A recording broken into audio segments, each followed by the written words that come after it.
Hello everyone!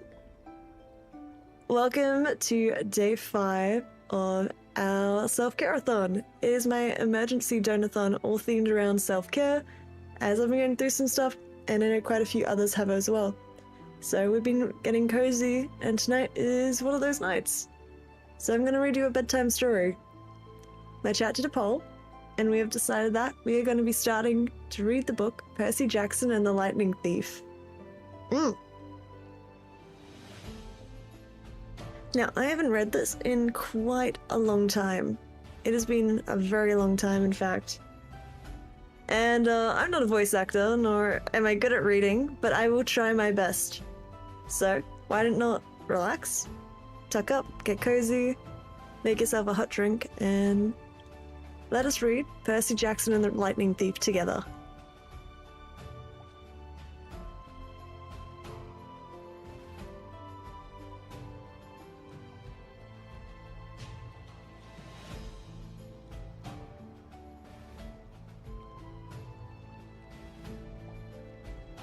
Chapter 1. I accidentally vaporized my maths teacher. Look, I don't want to be half-blood. If you're reading this because you think you might be one, my advice is, close this book right now. Believe whatever lie your mum or dad told you, and try leading a normal life. Being a half-blood is dangerous, it's scary. Most time, it gets you killed in painful ways, nasty ways. If you're a normal kid, and you're reading this because you think it's fiction, great. Read on. I envy you for being able to believe that none of this ever happened. But if you recognize yourself in these pages, if you feel something stirring inside, stop reading immediately. You might just be one of us. And once you know that, it's only a matter of time before they sense it too. And they'll come for you. Don't say I warned you. My name is Percy Jackson. I'm 12 years old. Until a few months ago, I was a boarding student at Yancey Academy, a private school for troubled kids in upstate New York. Am I a troubled kid? Yeah, you could say that. I mean, I could start at any point in my short, miserable life to prove it, but, well, things started going bad last May, when our 6th grade class took a field trip to Manhattan. 28 mental case students and 2 teachers on a yellow school bus heading to the Metropolis Museum of Art to look at ancient Greek and Roman stuff.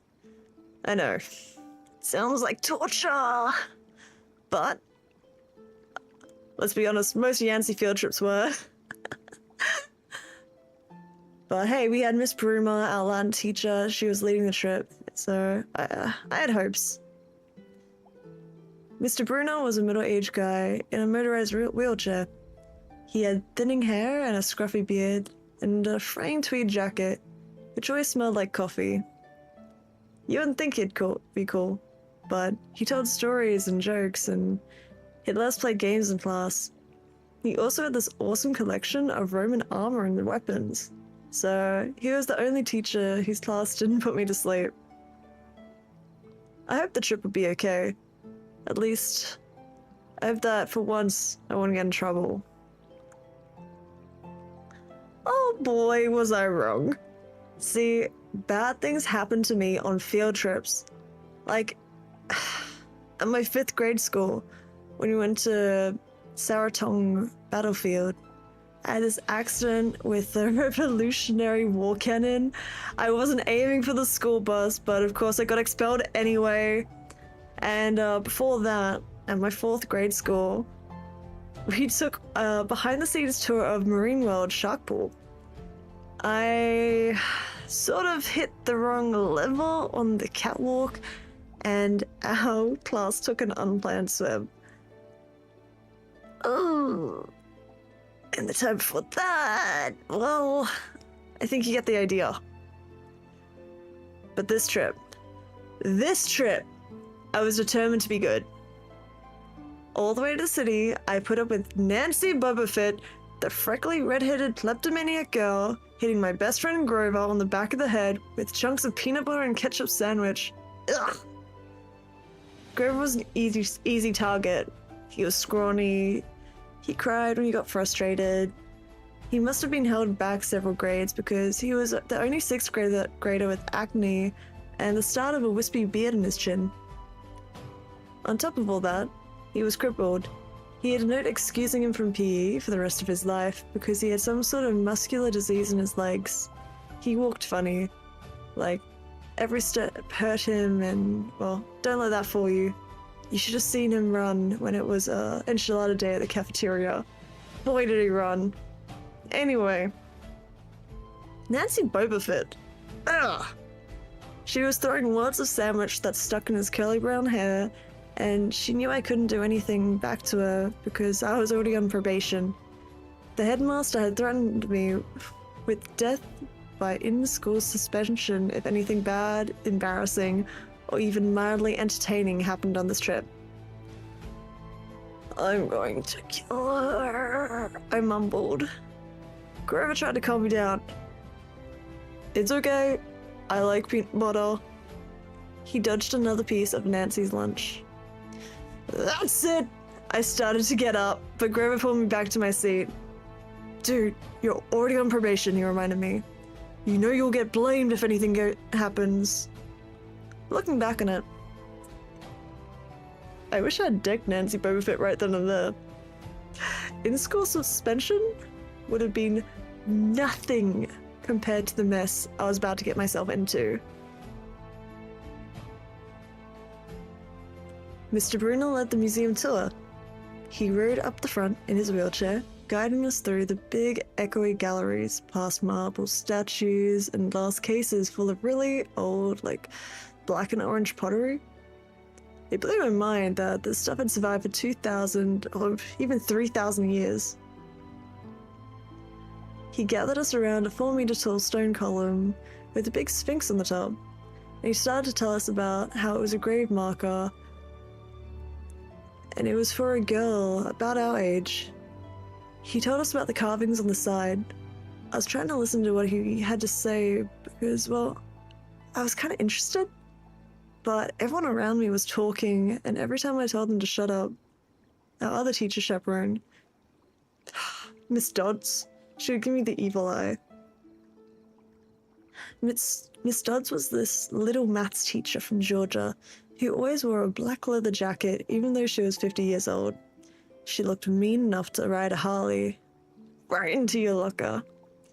She had come to Yancey half through the year when our last maths teacher had a nervous breakdown.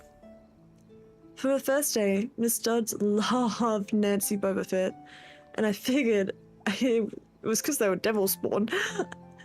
She would point her crooked finger at me and say, "Now, honey." Real sweet. And, well, I knew I'd be getting after-school detention for a month. One time, after she had made me erase answers out of an old maths workbook until midnight, I told Grover I didn't think Miss Dodds was human. He looked at me real serious and said, "You're absolutely right." Mr. Bruner kept talking about Greek funeral art. Finally, Nancy Bobafett snickered something about the naked guy on it, and I turned around and said, "Will you shut up?" It came out louder than it meant to. The whole group laughed, and Mr. Bruner stopped his story. "Mr. Jackson," he said, "do you have a comment?" My face went totally red. "No, sir." Mr. Bruner pointed to one of the pictures on it. "Perhaps you'll tell us what this picture represents." I looked at the carving and felt a flush of relief, because I actually recognized it. That's Kronos eating his kids, right? "Well," Mr. Bruner said, obviously not satisfied. "And he did this because..." Well, I racked my brain to remember. Kronos was the king god. And God? Mr. Bruner asked. Titan, I corrected myself. And he didn't trust his kids, who were gods. So Kronos ate them, right? But his wife hid baby Zeus and gave Kronos a rock instead to eat. And later, when Zeus grew up, he tricked his dad Kronos into barfing up his brothers and sisters. Ew! Said one of the girls behind me. And so, there was this big fist fight between the gods and the Titans, I continued, and the gods won. Some snickers from the group. Behind me, Nancy Boba Fett mumbled to a friend, like we're gonna use this in real life. It's like going to be on our job applications. Please explain why Kronos ate his kids. And why, Mr. Jackson? Bruna said. To paraphrase Miss Boba Fett's excellent question, does this matter in real life? Busted, Grover muttered. Shut up, Nancy hissed, her face even brighter red than her hair. At least Nancy got in trouble too. Mr. Bruno was the only one who ever caught her saying something wrong. He has radar ears. I thought about his question though, and shrugged. Well, I don't know, sir. I see. Mr. Bruno looked disappointed. Well, half credit, Mr. Jackson. Zeus didn't feed Kronos a mixture of mustard and wine, which made him disgorge his other 5 children, who of course, being immortal gods, had been living and growing up completely undigested in the Titan's stomach. The gods defeated their father, sliced him into pieces with his own scythe, and scattered his remains in Tartarus, the darkest part of the underworld. On a happy note, it's time for lunch. Miss Dodds, would you lead us back outside? The last drifted off, the girls holding their stomachs, the guys pushing each other around, acting like doofuses. Grove and I were about to follow when Mr. Bruno said, Mr. Jackson. I knew that was coming. I told Grover to keep going, then I turned around towards Mr. Bruno. Sir? Mr. Bruno had this look that wouldn't let you go. His intense brown eyes that honestly could have been about 1,000 years old and had seen everything. You must learn to answer my question, Mr. Bruno told me. About Titans? About real life, and how your studies apply to it. Oh. What will you learn from me? He said. It is vitally important. I expect you to treat it as such. I'll accept only the best from you, Percy Jackson. I want to get angry, and honestly, this guy pushed me so hard. I mean, sure, it was kind of cool in tournament days, when he dressed up in a suit of Roman armor and shouted, "What ho!" and challenged us, sword pointed against chalk, to run to the board and name every Greek and Roman person who ever lived, and their mother, and what god they worshipped. But Mr. Bruno had expected me to be as good as everyone else, despite the fact that I have dyslexia and attention deficit disorder. And well, let's just be honest, I never made a C- in my life. No, he didn't expect me to be as good. He expected me to be better. And I just couldn't learn all those names and facts, much less spell them correctly. I mumbled something about trying harder while Mr. Bruno took one look, sadly, at the steel, like he had been at the girl's funeral. He told me to go outside and eat my lunch. The class gathered on the front steps of the museum, where I could watch the foot traffic along the 5th Avenue. Overhead, a huge storm was brewing, with clouds blacker than I'd ever seen over the city. I figured it was maybe global warming or something, because the weather all across New York State had been weird since Christmas. We'd had massive snowstorms, flooding, wildfires from lightning strikes. I wouldn't have been surprised if there was a hurricane blowing in. Nobody else seemed to notice though. Some of the guys were potting pigeons with Lunchable crackers. Nancy Bobofit was trying to pickpocket something from a lady's bag, and of course Miss Dodds wasn't seeing a thing. Grover and I sat on the edge of the fountain, away from the others. We had thought that maybe if we did that, everyone wouldn't know that we were from that school. You know, the school of loser freaks who couldn't make it anywhere else. Detention? Grover asked. Nah, I said. Not from Bruna. I just wish it'd lay off me sometimes. I mean, I'm not a genius. Grover didn't say anything for a while. Then, when I thought he was going to give me some deep philosophical comment to make me feel better, he said, "Can I have your apple?" I didn't have much of an appetite, so I let him take it. I watched the stream of cabs going down Fifth Avenue and thought about my mum's apartment, only a little ways uptown from where we sat. I hadn't seen her since Christmas. Man, I wanted so badly just to jump in the next taxi and head home. She'd hug me and be glad to see me, but she'd be so disappointed too. She'd send me right back to Yancey, remind me that I had to try harder, even if this was my sixth school in, 6 years. And I was probably going to be kicked out again. I wouldn't be able to stand the sad look she'd give me. Mr. Bruno parked his wheelchair at the base of the handicap ramp. He ate celery while he read a paperback novel. A red umbrella stuck up from the back of his chair, making it look like a motorized cafe table. I was about to unwrap my sandwich when Nancy Bobofit appeared in front of us with her ugly friends. I guess she'd gotten tired of stealing from the tourists, and dumped a half-eaten lunch in Grover's lap.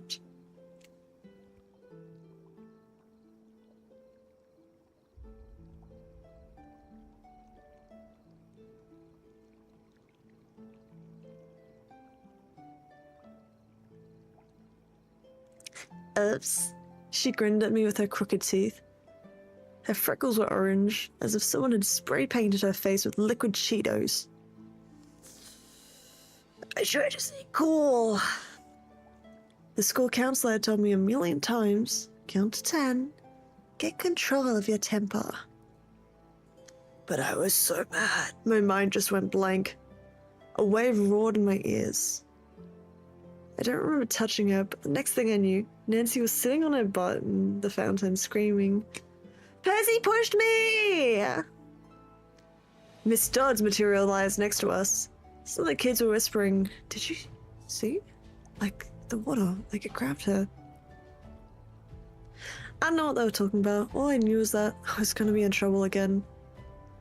As soon as Miss Dodds was sure poor little Nancy was okay, promising to get her a new shirt at the museum gift shop. Oh. Miss Dodds turned to me. There was a triumphant fire in her eyes, as if I'd done something she'd been waiting for all semester.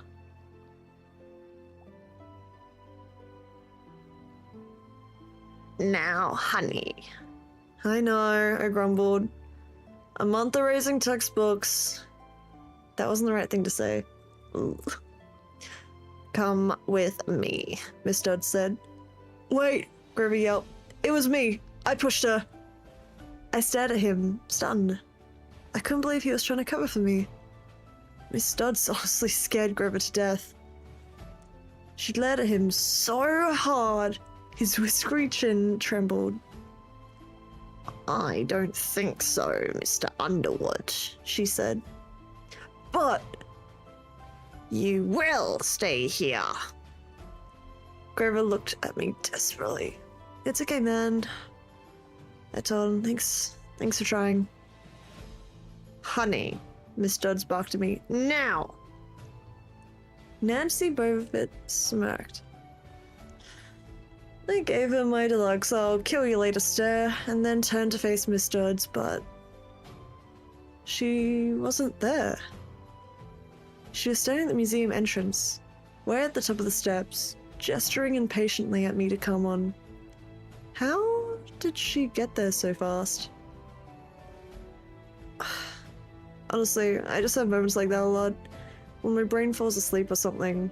And the next thing I know, I missed something, as if a puzzle piece just fell out of the universe and left me staring at a blank piece behind it. The school counselor told me it was part of my ADHD. My brain misinterprets things. So, I don't know, I wasn't sure. I just went after Miss Dodds. Halfway up the stairs, I glanced back at Grover. He looked pale, cutting his eyes between me and Mr. Brunner, like he wanted Mr. Brunner to notice that, like what was going on. But Mr. Brunner was absorbed in his novel. I looked back up. Miss Dodds had disappeared again. She was now inside the building, at the end of the entrance hall. Okay, I thought, she's gonna make me buy a new shirt for Nancy at the gift shop. But apparently, that wasn't the plan. I followed her deeper into the museum. When I finally caught up to her, we were back in the Greek and Roman section. Except for us, the gallery was empty. Miss Dodds stood with her arms crossed in front of a big marble frieze of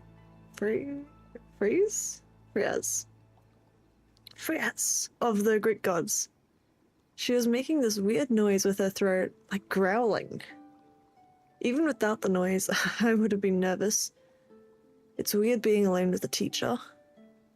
Especially Miss Dodds.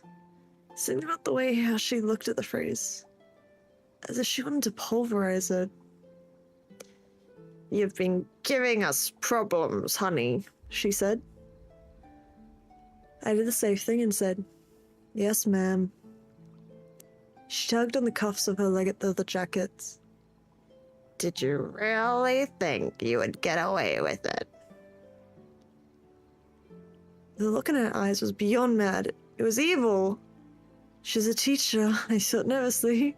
It's not like she's gonna hurt me. I said, I'll try harder, ma'am." Thunder shook the building. "We're not fools, Percy Jackson," Miss Dodds said. "It was only a matter of time before we found you out. Confess, and you'll suffer less pain." I didn't know what she was talking about. All I could think of is that the teacher must have found an illegal stash of candy that I'd been selling out of my dorm room. Or, maybe they'd realized I got my essay from Tom Sawyer on the internet without ever reading the book, and now they're gonna take away my grade. Or worse, they're gonna make me read the book. Anything but that. "Well," she demanded. "Ma'am, I don't. Your time is up," she hissed. Then, the weirdest thing happened. Her eyes began to glow like barbecue coils. Her fingers stretched and turned into talons. Her jacket melted into large, leathery wings. She wasn't human. She was a shriveled up hag with bat wings and claws and a mouthful of yellow fangs, and she was about to slice me to ribbons. And then things got even stranger. Mr. Brunner, who had been out the front of the museum a minute ago, wheeled his chair into the doorway of the gallery, holding a pen in his hand. "What ho, Percy!" he shouted, and then tossed the pen through the air. Miss Dodds lunged at me. With a yelp, I dodged and felt talons slash the air right next to my ear. I snatched the ballpoint pen out of the air, and when it hit my hand, it wasn't a pen anymore. It was a sword. Mr. Brunner's bronze sword, which he'd always used on tournament day. Miss Dodds spun towards me with a murderous look in her eyes. My knees were jelly. My hands were shaking so bad I almost dropped the sword. She snarled, "Die, honey!" And she flew straight at me. Absolute terror ran through my body. The only thing that came naturally, I swung the sword. The metal blade hit her shoulder and passed clean through the body as if she was made of water. Miss Dodds was a sandcastle in a power fan. She exploded into a yellow powder, vaporized on the spot, leaving nothing but the smell of sulfur and dying screeching and the chill of evil on the air, as those two glowing red eyes still watched me. I was alone. There was a ballpoint pen in my hand, but Mr. Bruno wasn't there. Nobody there but me. My hands are trembling. My lunch must have been contaminated with magic mushrooms or something. I had to have imagined this whole thing. I went back outside, and it had started to rain. Grover was sitting by the fountain, a museum map tented over his head. Nancy Bobofit was still standing there, soaked from her swim in the fountain, grumbling at her ugly friends. When she saw me, she said, "I hope Miss Kara whipped your butt." I said, "Who?" "Our teacher, da." I blinked. We had no teacher named Miss Kerr. I asked Nancy what she was talking about, but she just rolled her eyes and turned away. I asked Grover where Miss Dodds was, and he said, "Who?" But he paused first, and he wouldn't look at me, so I thought he was messing with me. "Not funny, man," I told him. "This is serious." Thunder boomed overhead. I saw Mr. Broomer sitting under his red umbrella, reading his book as if he'd never moved. I went over to him. He looked up, a little distracted. "Oh, that would be my pen. Please bring your own writing utensils in the future, Mr. Jackson." I handed it over. I hadn't even realized I was still holding it. "Sir," I said, where's Miss Dodds?" He stared at me blankly. "Who?" "The other chaperone, Miss Dodds, the maths teacher." He frowned and sat forward, looking mildly concerned. "Percy, there is no Miss Dodds on this trip. As far as I know, there has never been a Miss Dodds at Yancey Academy. Are you feeling all right?"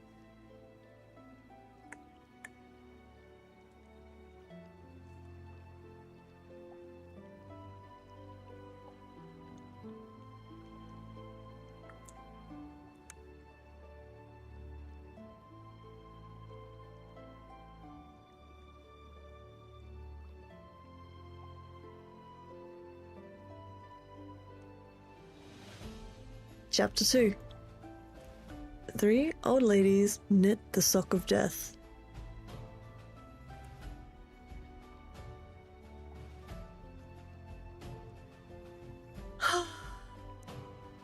I was used to the occasional weird experience, but usually they were over quickly. This 24/7 hallucination was more than even I could handle.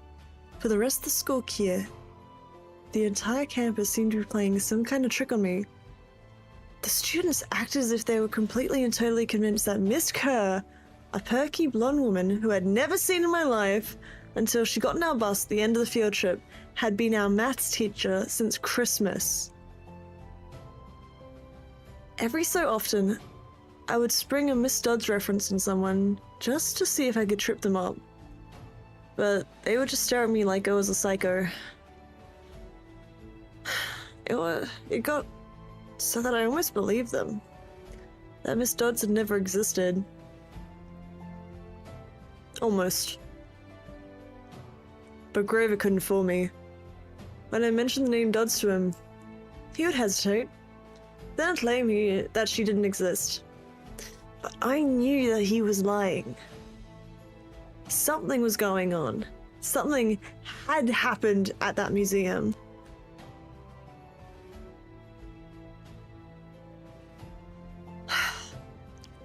I I didn't have much time to think about it during the days, but at nights, visions of Miss Dodds with talons and leathery wings would wake me up in a cold sweat. The freak weather continued, which honestly didn't help my mood. One night, a thunderstorm blew out my windows in my dorm room. A few days later, the biggest tornado ever spotted in the Hudson Valley touched down only 50 miles from Yancey Academy. One of the current events we studied in social studies class was an unusual number of small planes that had gone down in sun squalls in the Atlantic that year.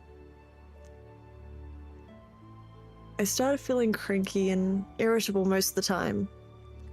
My grades slipped from F's to D's. I got into more fights with Nancy Bobofet and her friends. I was sent out in the hallway in almost every class. Finally, when our English teacher, Mr. Nicol, asked me for the millionth time why I was too lazy to study for spelling tests, I snapped. And I might have called him an old sod. To be honest, even I wasn't sure what it meant, but it did sound very good at the time. You just have to believe me with that. The headmaster ended up sending my mum a letter the following week, making it official. I would not be invited next year to Yancey Academy. Fine, I told myself, just fine. I was homesick anyway. I wanted to be with my mom in our little apartment in the Upper East Side, even if I had to go to public school and put up with my obnoxious stepfather and his stupid poker parties. And yet, there were things I'd miss about Yancey. The view of the woods with my dorm window, the Hudson River in the distance, and the smell of pine trees. I'd miss Grover. He'd honestly been my best friend, even if he was a little strange. I worried how he'd survive next year without me. I'd miss Latin class too. Mr. Bruner's crazy tournament days with his faith. That. Honestly, I could do well. I feel bad. As exam week got closer, Latin was the only test I studied for. I hadn't forgotten what Mr. Bruner had told me about the subject being life and death for me. I wasn't sure why, but I started to believe him. The evening before my final, I got so frustrated I threw the Cambridge Guide to Greek Mythology across my dorm room. Words that started swimming off the pages, circling around my head, the letters doing 180s as if they were riding skateboards. There was no way I was going to remember the difference between Chiron and Charon, or Polydeitzen, Polydeus. Just conjugating the Latin verbs, forget it. I paced the room, feeling like ants were crawling inside my shirt. I remember Mr. Bruner's serious expression, his 1,000-year-old eyes. I will accept only the best from you, Percy Jackson. I took a deep breath, picked up the mythology book. I'd never asked a teacher for help before, but maybe if I talked to Mr. Bruner, he could maybe give me some pointers. At least I could apologize for the big fat F I was about to score on his exam. I really didn't want to leave Yancey Academy with him thinking I hadn't tried. I walked downstairs to the faculty office, and most of them were dark and empty, but Mr. Bruner's door was ajar, lit from his window stretching across the hallway floor. I was 3 steps away from the door handle when I heard voices inside the office. Mr. Bruner asked a question, and a voice that was definitely Grover's said, "Worried about Percy, sir?" I froze. Now, I don't usually eavesdrop, but I dare you to try not to listen if your best friend is talking to you to an adult behind your back. I inched closer. "Alone this summer," Grover was saying. "I mean, a kindly one in the school? Now, we know for sure that they know he too. We would only make matters worse by rushing him," Mr. Bruner said. "We need the boy to mature more. But he might not have the time. the summer solstice deadline. We'll have resolved without him, Gruber. Let him enjoy his ignorance while he still can. Sir, he saw her. His imagination, Mr. Bruno insisted. The mist over the students and staff will be enough to convince him of that. Sir, I can't fail in my duties again. Grover's voice was choked with emotion. You know what that would mean? You haven't failed, Grover, Mr. Bruno said kindly. I should have seen her for what she was. Now, let's just worry about keeping Percy alive until next autumn. The mythology book dropped out of my hands and hit the floor with a thud. Mr. Bruno went silent, my heart hammering. I picked up the book and backed down the hall. A shadow slid across the lighted glass of Bruno's office door. The shadow of something much taller than my wheelchair-bound teacher, holding something that looked suspiciously like an archer's bow. I opened the nearest door and slid inside. A few seconds later, I heard a slow clop, clop, clop, like muffled wood blocks, and then a sound like an animal snuffling right outside my door. A large dark shape pulled in front of the glass and then moved on. A bead of sweat trickled down my neck. Somewhere in that hallway, Mr. Bruno spoke. Nothing, he murmured. My nerves just haven't been right since the winter solstice. Mine neither, Grover said, but I could have sworn. Go back to your dorm, Mr. Bruno told him. You've got a long day of exams tomorrow. Don't remind me. The lights went out in Mr. Bruno's office. I waited in the dark for what seemed like forever. Finally, I slipped into the hallway and made my way back to the dorm. Grover was lying on his bed, studying his Latin exam notes like he'd been there all night.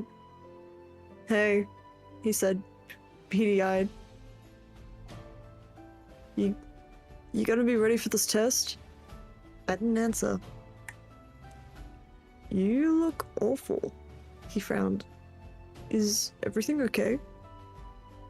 Just tired. I turned so he couldn't read my expression and started getting ready for bed. I didn't understand what I'd heard downstairs, and I wanted to believe that I'd imagined the whole thing. But one thing was clear. Grover and Mr. Bruno were talking about me behind my back, and they thought I was in some kind of danger. The next afternoon, as I was leaving the 3-hour Latin exam, my eyes swimming with all the Greek and Roman names I misspelled, Mr. Bruno called me back inside. For a moment, I was worried he'd found out about my eavesdropping the night before, but that didn't seem to be the problem. Percy, he said, don't be discouraged about leaving Yancey. It's for the best. His tone was kind, and his words were still embarrassing. Even though he was speaking quietly, the other kids finishing the test could hear. Nancy Bobofit smirked at me and made sarcastic little kissing motions with her lips. I mumbled, okay, so... I mean... Mr. Bruno wheeled his chair back and forth, like he wasn't sure what to say.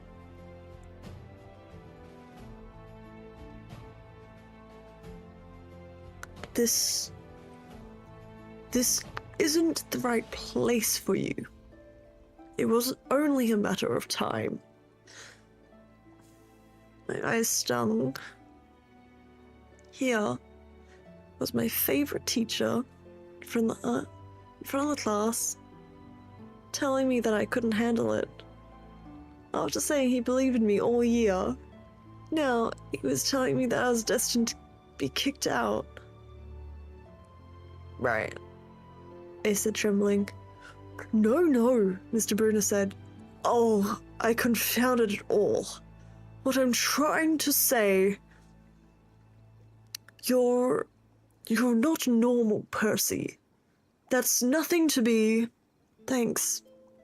Thanks a lot, sir, for reminding me. Percy! But I was already gone. On the last day of term, I shoved my clothes in my suitcase. All the other guys were joking around, talking about their vacation plans. One of them was going on a hiking trip to Switzerland. The other one was cruising the Caribbean for a month.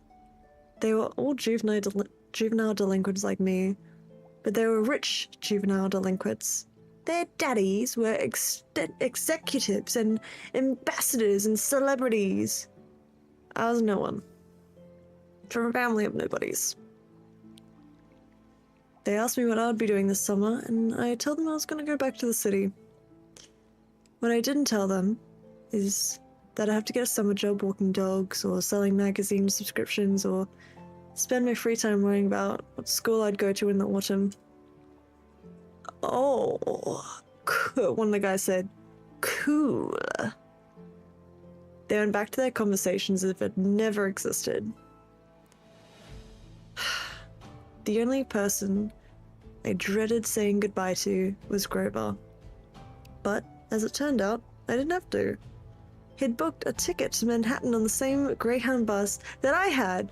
So, there we were, together again, heading into the city.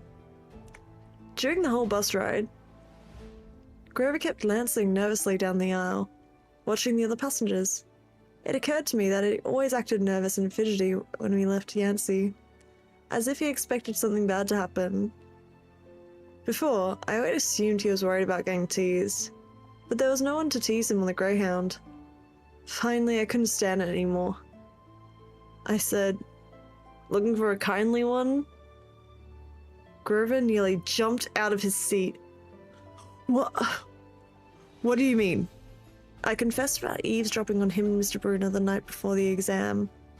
Grover's eye twitched. How much did you hear? Oh, not much. What's the summer solstice deadline? He winced. Look, Percy, I was just worried for you, see? I mean, hallucinating about demon math teachers. Grover. And I was telling Mr. Bruner that maybe you are stressed or something, and that there was no such person as Miss Dots, and... Grover! You're a really bad liar! His ears turned pink. From his shirt pocket, he fished out a grubby business card. Just take this, in case you need me this summer. The card was in fancy script, which was honestly just murder on my dyslexic eyes, but I finally made out something like Grover Underwood, Keeper, Half-Blood Hill, Long Island, New York. And a phone number. What's half... Don't say it out loud, he yelped. That's my, summer address. My heart sank. Grover had a summer home. I'd never considered that his family might be as rich as the others in Yancey. Okay. I said glumly. So, like, if I want to come visit your mansion? He nodded. Or if you need me. Why would I need you? That came out harsher than it meant to. Grover blushed right down to his Adam's apple. Look, Percy, the truth is I kind of have to protect you. I stared at him.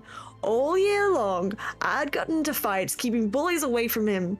I'd lost sleep worrying that he was going to get beaten up next year without me. And here he was, acting like he was the one defending me.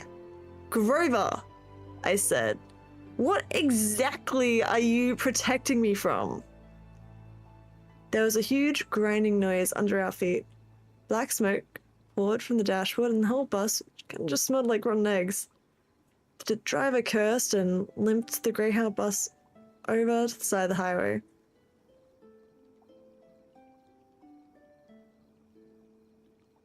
After a few minutes clacking around in the engine department, the driver announced that we'd all have to get off. Grover and I filed outside with everybody else. We were on a stretch of country road, no place you'd notice if you didn't break down there. On our side of the highway was nothing but maple trees and a litter of passing cars. On the other side, across 4 lanes of asphalt, shimmering in the afternoon heat, was an old-fashioned fruit stand. Stuff on sale looked really good. Heaping boxes of blood red cherries and apples and walnuts and apricots, jugs of cider in a clawfoot tub full of ice. There were no customers though, just 3 old ladies sitting in rocking chairs in the shade of a maple tree, eating the biggest pair of socks I'd ever seen. I mean, these socks were the size of sweaters, but they weren't very clearly socks. The lady on the right knitted one of them, the lady on the left knitted the other. The lady in the middle held an enormous basket of electric blue yarn. All 3 women looked ancient, their pale faces wrinkled with like fruit leather, silver hair tied back in white bandanas, and bony arms sticking out of their bleached cotton dresses. The weirdest thing was, they seemed to be looking right at me. I looked over at Grover to say something about this, and saw the blood had drained from his face. His nose was twitching. Grover, I said. Hey, man.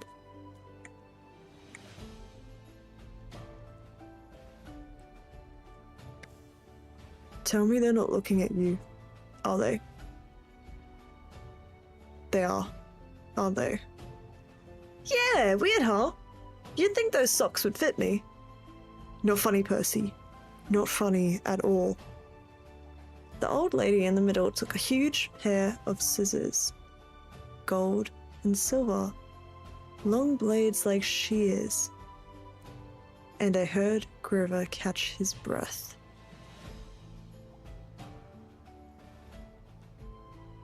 We're getting on the bus, he told me. Come on. What? I said. It's 1,000 degrees in there. Come on! He pried open the doors and climbed inside, but I stayed back.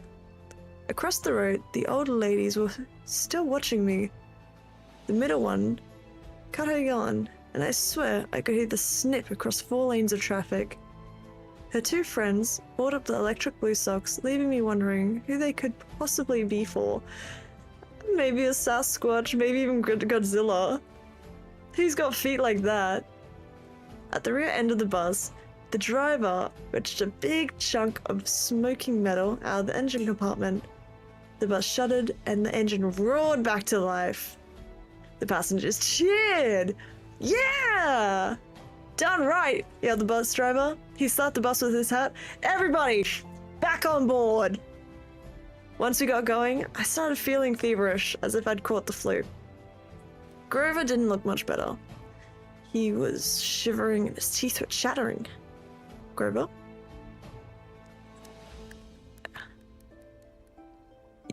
Yeah? What are you not telling me?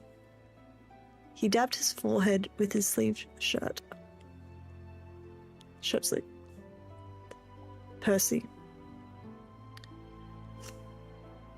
Percy. What did you see back at the fruit stand? You mean the old ladies? What about them, man? They're not like Mrs. Dodds, are they? His expression was hard to read, but I got the feeling the fruit stand ladies were something much, much worse than Mrs. Dodds. And he said, just tell me what you saw. The middle one took out her scissors and cut the yarn. He closed his eyes and made a gesture with his fingers that might have been crossing himself. But it wasn't. It was something else, something almost older. He said, you saw her snip the cord. Yeah, so? But even as I said it, I knew it was a big deal. This is not happening, Grover mumbled. He started chewing his thumb. I don't want this to be like last time. What? Last time? Always 6th grade. They never get past 6th grade. Grover, I said, because he was really starting to freak me out. What are you talking about? Let me walk you home from the bus station, please. Promise me. This seemed like a strange request to me, but I promised that he could. Is this a superstition or something? I asked. No answer. Grover? That snipping of the yarn. Does it mean someone's gonna die? He looked at me mournfully, like he was already picking the flowers he'd like best on my coffin.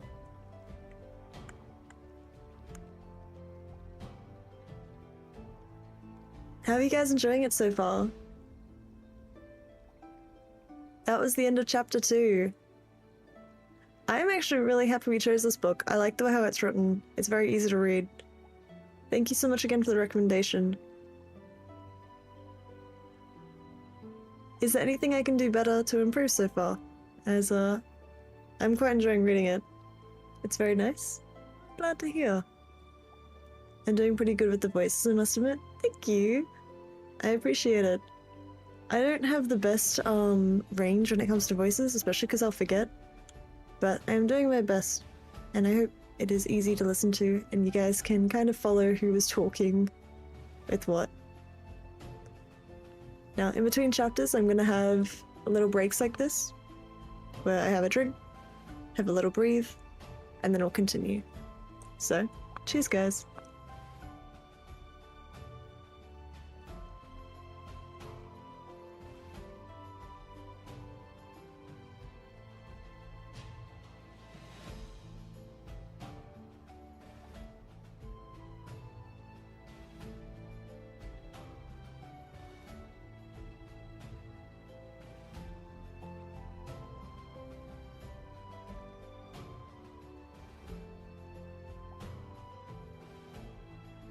Chapter 3. Grover unexpectedly loses his trousers. Confession time. I ditched Grover. Literally as soon as we got to the bus terminal. I know it was rude. I'm well aware, but Grover was freaking me out. Looking at me like I was a dead man, muttering, "Why does this always happen? Why does it always have to be 6th grade?" I swear whenever he got upset, Grover's bladder acted up, so I wasn't surprised when as soon as we got off the bus, he made me promise to wait for him. And then made a beeline for the restroom. Instead of waiting, I just got my suitcase, slipped outside, and caught the first taxi uptown. I'm out of here. East 104th and 1st Avenue, I told the driver.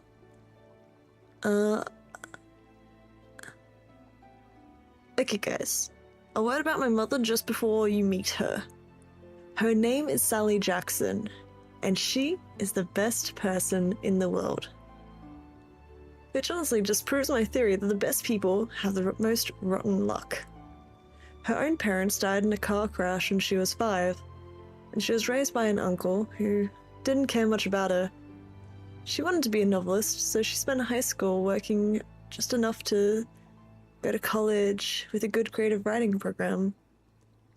But then her uncle got cancer, and she had to quit school in her senior year to take care of him.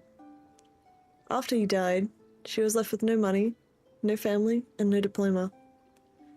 The only good break she ever got was meeting my dad. Now, I didn't have any memories of him, just kind of this sort of warm glow. Maybe the barest trace of a smile. My mom doesn't like to talk about him, because it makes her sad. She doesn't even have any pictures. See, they weren't married. She told me he was rich and important, and their relationship was a secret. Then one day, he set sail across the Atlantic on some important journey and never came back. Lost at sea, my mom told me. Not dead. Lost at sea. She worked odd jobs, took night classes on her to get her school diploma, and raised me on her own. She never complained or got mad, not even once. But I knew I wasn't an easy kid.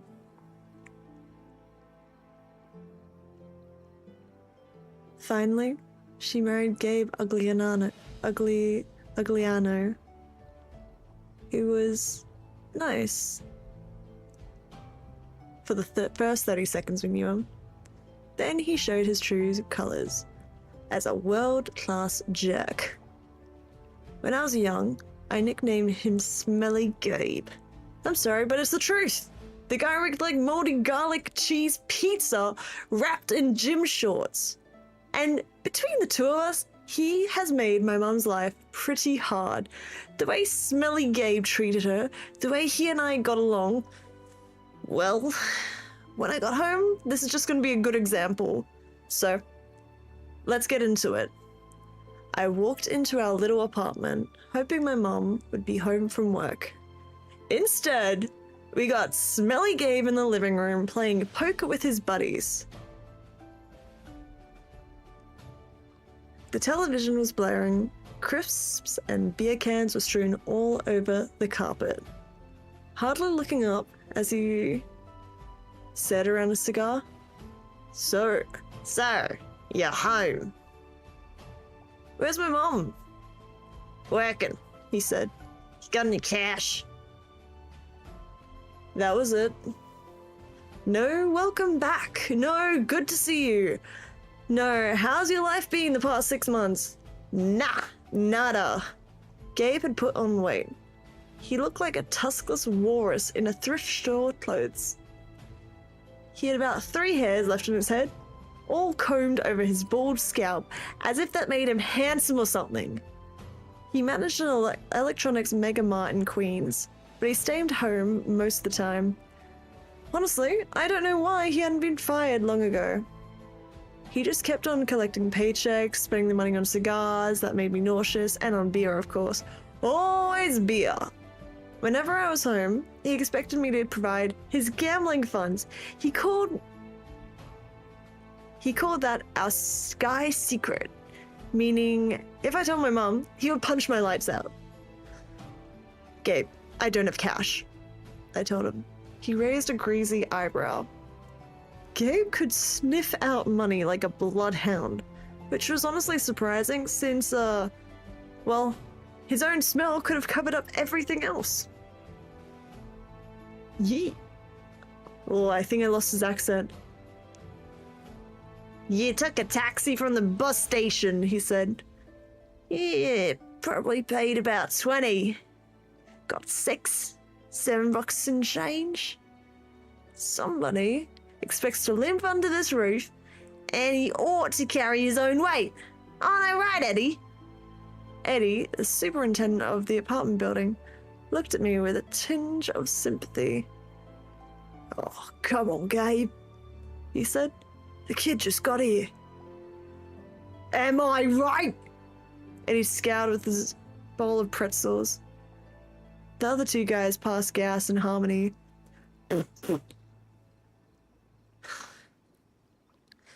Fine, I said, and I dug a wad of dollars out of my pocket and threw the money on the table. I hope you lose. You're a poor card game, brain boy, he shouted at me. I wouldn't act so snotty.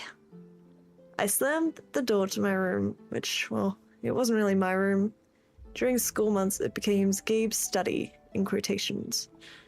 He didn't study anything, but there were car magazines, and he loved shoving my stuff in the closet, leaving his muddy boots on my windowsill and doing his best to make the place smell as nasty as possible with his cologne and cigarettes and stale beer.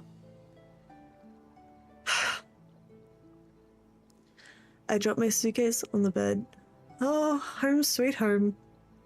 Gabe's smell was almost worse than the nightmares about Miss Dodds, or the sound of that old fruit lady's shears snipping the yarn.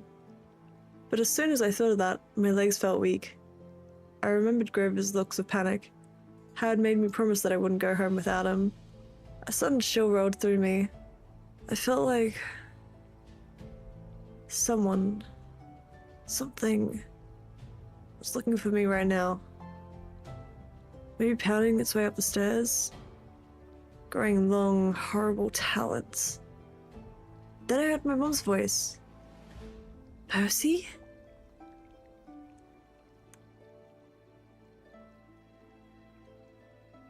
She opened the bedroom door, and my fears melted. My mother can make me feel good just by walking in the room. Her eyes sparkle and change color in the light. The smell is warm as a quilt. She's got a few grey streaks mixed in her long brown hair, but I never think of her as old. When she looks at me, it's like seeing all the good things about me, and also none of the bad. I never heard her raise her voice or say any unkind words towards anyone. Not me, not even Gabe. Oh, Percy. She hugged me tight. I can't believe it. You've grown since Christmas. Her red, white, and blue Sweet on America uniform smelled like the best thing in the world. Chocolate, licorice, and all the other stuff she sold at the candy shop at Grand Central. She brought me a huge bag of free samples, the way she always did when I came home. We sat together on the end of the bed while I attacked the blueberry sour strings. She ran her hand through my hair and demanded to know everything that I hadn't put in my letters. She didn't mention anything about how I was getting expelled. She didn't seem to care about that, but was I okay? Was that little boy doing okay? I told her she was smothering me and to lay off all that, but secretly, I was really, really glad to see her. From the other room, Gabe yelled, "Hey, Sally! How about some bean dip, huh?" I gritted my teeth. My mum is the nicest lady in the world. She should have been married to a millionaire, not some jerk like Gabe. For her sake, I tried to sound upbeat. About my last days at Yancey Academy, I told her I wasn't too down about the expulsion. I'd lasted almost the whole year this time. I'd made some new friends. I'd done pretty well in Latin. And honestly, the fights hadn't been as bad as the headmaster said. I liked Yancey Academy. I really had. I put such a good spin in the year.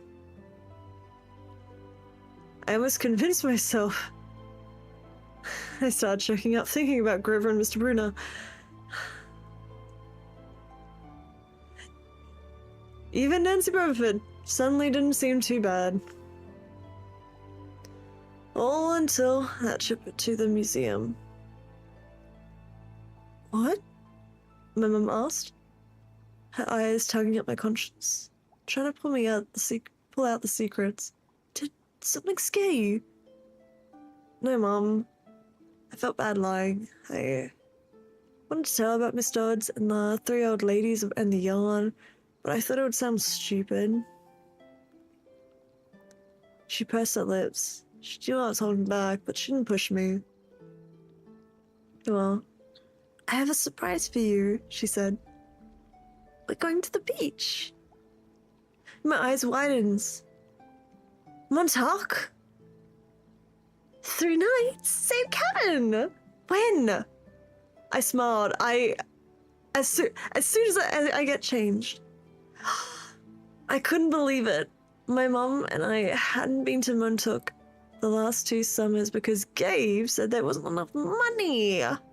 Gabe appeared in the doorway and growled, "Bean dip, Sally, didn't you hear me?" God, I wanted to punch him. But I met my mom's eyes and I understood she was offering me a deal. Be nice to Gabe for a little while, just until she was ready to leave for Montauk. And then we would be out of here. It's on its way, honey, she told Gabe. We were just talking about the trip. Gabe's eyes got small. The trip? You mean you were serious about that? I knew it, I muttered. You won't let us go.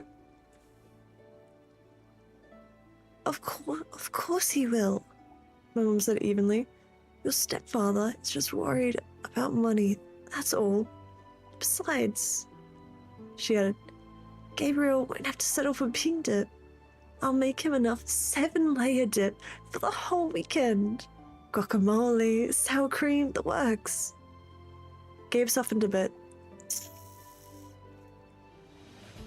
So, this money for your trip, it comes out of your clothes budget, right?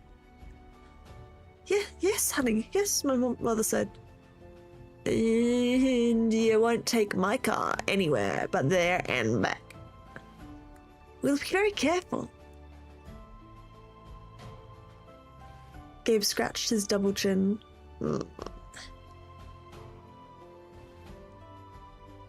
Maybe, if you hurry with that 7-layer dip. Maybe, if the kid apologizes for interrupting my poker game. Maybe if I kick you in your soft spot, I thought. And make you sing a soprano for a week. My mum's eyes warned me not to make him mad. Oh, why did she put up with this guy? I want to scream. Why does she care what he thought? I'm sorry, I muttered. I'm really sorry I interrupted your incredibly important poker game. Please go back to it right now. Gabe's eyes narrowed. His tiny brain was probably trying to detect sarcasm in my statement. Yeah, whatever, he decided, and he went back to his game. Thank you, Percy, my mum said. Once we get to Montauk, we'll talk more about whatever you've forgotten to tell me, okay? For a moment, I thought I saw anxiety in her eyes. The same fear I'd seen in Grover during the bus ride. As if my mom too felt an odd chill in the air. But her smile returned, and I figured it must have been a mistake. She ruffled my hair and went to make Gabe his 7-layer dip. An hour later, we were ready to leave. Gabe took a break from his poker game long enough to watch me lug my mom's bag into the car. He kept gripping and groaning about losing her cooking and, more importantly, his 78 Camaro for the whole weekend. Not a scratch on this car, brain boy, he warned me as I loaded the last bag. Not one scratch. Like I'd be the one driving. I'm literally 12. But that didn't matter to Gabe. If a seagull had so much as pooped on his paint job, he would find a way to blame me. Watching him lumber back towards the apartment building, I got so mad I did something I can't explain. As Gabe reached to the doorway, I made a hand gesture I'd seen Grover make on the bus, sort of a warding off evil gesture. I clawed hand over my heart, and then shoved. And then a shoving movement towards Gabe. The screen door slammed shut so hard it whacked him in the head and sent him flying up the staircase, as if he'd been shot from a cannon. Maybe it was just the wind or some freak accident on the hinges, but I did not stay long enough to find out. I got the Camaro and told my mum to step on it. Our rental cabin was on the South Shore, way out at the tip of Long Island. It was a little pastel box with faded curtains, half sunken into the dunes. There was always sand in the sheets and spiders in the cabinets, and most of the time, the sea was even too cold to swim in.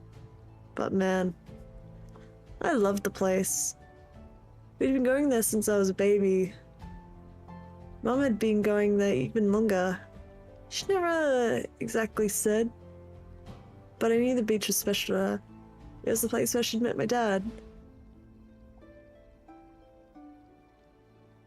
As we got close to Montauk, she seemed to grow younger, years of worry and work disappearing from her face. Her eyes turned the color of the sea. We got there at sunset, opened the cabin's windows, and went through all our usual cleaning business. We walked on the beach, fed blue corn chips to the seagulls, and munched on blue jelly beans, blue saltwater taffy, and all other free samples my mum had brought from work. Okay. I guess I should explain about the blue food. See, Gabe had once told my mom that there was no such thing. They had this fight, which seemed like a really small thing at the time, but ever since, my mom went out of her way to eat blue. She baked blue birthday cakes, she mixed blueberry smoothies, she bought blue corn tortilla chips and brought home blue candy from the shop. This, along with keeping her maiden name Jackson, rather calling herself Miss Ugliano, was proof that she wasn't totally suckered by Gabe, and that she did have a rebellious streak like me. When it got dark, we made a fire. We roasted hot dogs and marshmallows, and Mom told me stories about when she was a kid, back before when her parents died in the plane crash. She told me about the bookstore that she wanted to write someday. Books she wanted to write someday, when she had enough money to eventually quit the candy store. Eventually, I got the nerve to ask what was always on my mind whenever we came to Montauk. My father. My mom's eyes went all misty. I figured she would tell me the same thing she always did, but I never got tired of hearing them. "He was kind, Percy," she said. "Tall, handsome and powerful, but gentle too. You have his black hair, you know, and his green eyes." Mum fished a blue jelly bean out of her candy bag. I wish he could see you, Percy. He would be so proud."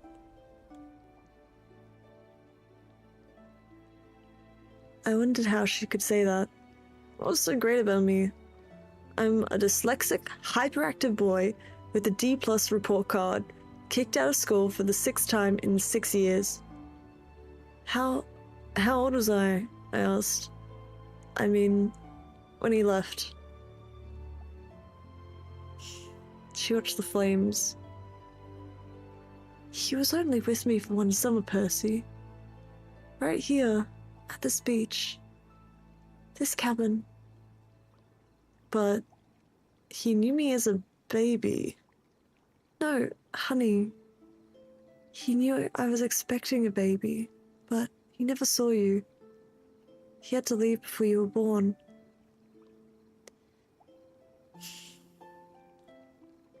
I tried to square with that. The fact that I seem to remember something about my father. A warm, low smile. I had just always assumed that he knew me as a baby. My mom had never said it outright, but still. It felt like it must be true. Now to be told, he'd never even seen me. I kind of felt angry at my father. Maybe it was stupid, but I resented him for going on this ocean voyage and not having the guts to marry my mom. He left us, and now we're stuck with smelly Gabe. "Are you gonna send me away again?" I asked her. "To another boarding school?" She pulled a marshmallow from the fire. I don't know, honey." Her voice was heavy. I think we'll have to do something. "Because you don't want me around." I regretted the words as soon as they were out. "Hi, Ain. Bark, bark, bark, bark. Bark, bark, bark. Welcome in, Raiders. Hello, hello. How are you all doing? Bark, bark, bark, bark, bark. Hello, bark, bark, bark, bark, bark. My name's Internalist, patron of mischief, collector of you, found and host of VTFM, the Youtaite radio. I hope you're all doing well. How good was the Dredge stream? It was so cozy and cool. I popped in for a little bit. I'm currently in the midst of doing a giant streamathon. It is my self-care-athon, I'm calling it. It's an emergency donathon themed around self-care, as I've been going through quite a bit, and I know that quite a few of my friends have been too. So I wanted to sort of focus it around self-care and things that make me happy and that are really just chill. So we've been doing friendship bracelets, art, hanging out with friends, a lot of cozy things. And tonight is no exception. We are actually tucking up and reading Percy Jackson. The goal is to read the entire story, like entire first book. We probably won't finish it all tonight, for sure. But we are on the 3rd chapter. We have vaporized our old teacher. We have lost our best friend who is stressed. And right now we just got to the beach and are talking to our mum. But yeah, have you guys heard of Percy Jackson? Have you seen the movie? Have you read the books? Anything whatnot? Have you told Eva about the thing? What thing? What thing? Huh? Huh? About Ija? Yeah, what thing? Oh. Also, chat, I know you guys have been kind of vibing, but please go check out Banju. If you like these sort of comfort streams, Banju is definitely a streamer for you. Same with Evo. They're two of my #1 comfort streamers. I just like hearing them talk and chill and sing. They're fantastic artists. And we are in the countdown for Evo's debut/birthday. It is a mere 2 days away. We cannot wait. Hopefully, if our self-care-a-thon goes long enough, we'll be able to raid into Evo and do a watch party. I cannot wait. It's going to be so cool. Yee! Happy birthday, Evo! Happy birthday! Happy birthday! Happy birthday! Evo! Ain, I have been streaming for 60 hours. Yee! It's nice! It's nice! Now, you guys are coming from another streamer. You've probably been watching it for a while. Let's do a little self-care, a little check-in. Go get yourself a drink. It's been a while. Go have a little stretch if you haven't already, even if it's just like wiggling around a little bit. And if you haven't eaten, maybe go get something to eat. I'll still be here. we got 20 odd hours left on the clock, so there's no stress, no rush. I actually might have a drink myself, so let's raise a glass. Cheers, everyone.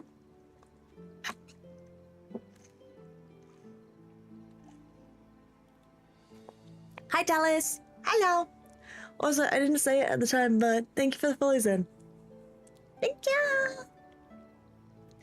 Oh. How am I doing? I am good, Dallas. How are you doing? What the Dallas doing? We're currently reading Percy Jackson. I haven't touched this series for a very long time. I don't think I've actually ever read the books, having read them now. I'm quite enjoying them. I got the different voices going on. It's very chill.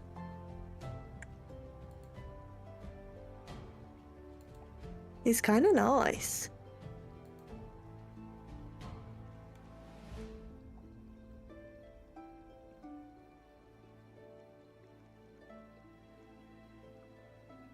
Gonna actually now. Gonna hang out with friends and jam. What? What? Oh, good. Thank you. I am by. Honestly, best mod. You are so good and you do so much for so many of us. Thank you. I'm gonna have a big drink so I don't have too much of a crusty voice. And we'll keep going. I kind of want to see what happens as this chapter is called my best friend lost their pants.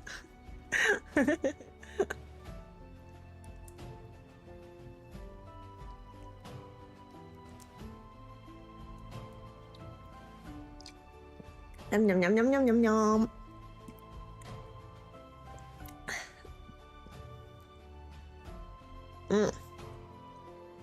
What? Oh. Oh! Well, in that case, let us raise a glass to one of my best mods and one of my good friends, Ayame or Jane. Cheers! And also, cheers to all of you guys. By the way, in my culture, being an Australian, it is very rude not to cheers back. So let's all keep ourselves well hydrated and cheers. Cheers, guys! Bye, Ayame! Bye-bye! Ah.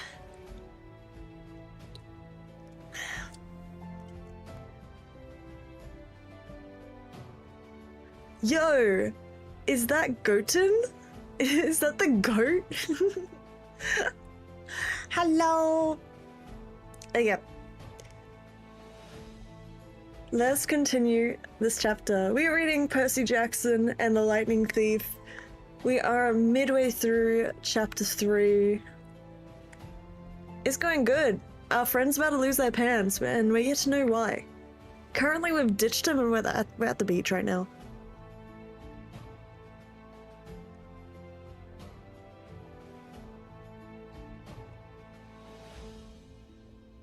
Goten is funny? Yeah. Now, just to preface, whilst I'm reading, I won't be talking to chat or acknowledging anything that happens unless if a raid happens or people contribute to the donathon. That way, we can just keep on reading and it's nice and cozy and chill. But that doesn't stop you guys from chatting. Feel free to chat. Feel free to give feedback as well. I want to get this. I want to read this book, and I want to do it in the best way possible. I love when people read to me, so I'm very happy I can read to others. Now, where were we? We just found out that our dad had never seen us, which is kind of weird because in our heads we remember him like a warm glow or a smile or something, and we kind of assumed that we'd seen him before.